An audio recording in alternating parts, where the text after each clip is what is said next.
कोई रोटी कमाने के लिए दौड़ता है तो कोई रोटी पचाने के लिए। इस दुनिया की कहानी भी कितनी अजीब है। जब एक रोटी के 4 टुकड़े हों और खाने वाले 5, तब मुझे भूख नहीं है ऐसा कहने वाली सिर्फ एक माँ होती है। नमस्कार दोस्तों, एमपी भोपाल से आप सुन रहे हैं आरजे रानी को। तो दोस्तों, जब खाने की बात हो तो अक्सर मुंह में पानी आ जाता है, पर अक्सर ये देखा जाता है कि लोग भोजन खूब व्यर्थ करते हैं। वे बिल्कुल ये नहीं सोचते कि उनका व्यर्थ किया हुआ भोजन शायद किसी गरीब का पेट भर सकता था। इसलिए ऐसे लोगों को एक छोटी सी सीख और आप सभी को भोजन का महत्व समझाने के लिए एक कहानी आज मैं सुनाने जा रही हूँ। तो चलो आज कुछ अच्छा सुनते हैं। दोस्तों, ये कहानी एक मैक्स नाम के जवान लड़के की है। मैक्स बहुत ही लापरवाह था और अक्सर अपना खाना बर्बाद करता था।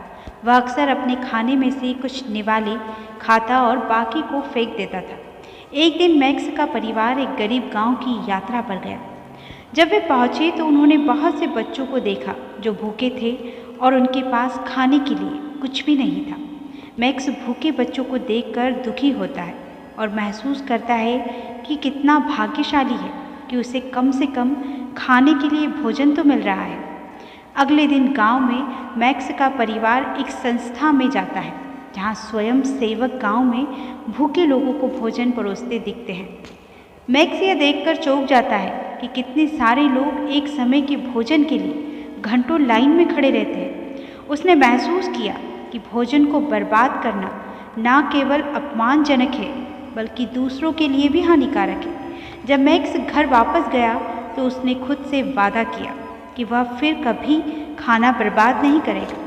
अब वह उस भोजन की सराहना करने लगा जो उसे खाने के लिए दिया जाता था, और अब वो बिना बर्बादी के अपना सारा खाना खाने लगा। उसने अपने बाकी परिवार और दोस्तों को भी ऐसा करने के लिए प्रोत्साहित किया।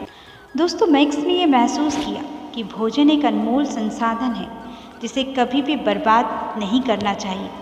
उसने जाना कि संसार में करोड़ों लोग भूखे हैं और भोजन को बर्बाद करके वह उनके दुख को और बढ़ा देते हैं। दोस्तों, हम सभी को ये याद रखना चाहिए कि हमें कभी भी भोजन को बर्बाद नहीं करना चाहिए। हमारे पास जो भी भोजन है उसके लिए हमें हमेशा ईश्वर को आभारी मानना चाहिए। पेट भरकर भोजन करिए और याद रखिए कि दुनिया में करोड़ों लोग भूखे हैं और उनके पास खाने के लिए पर्याप्त भोजन नहीं है। भोजन को बर्बाद न करके हम भोजन की बर्बादी को कम करने में मदद कर सकते हैं और यह सुनिश्चित कर सकते हैं कि सभी के पास खाने के लिए पर्याप्त भोजन हो।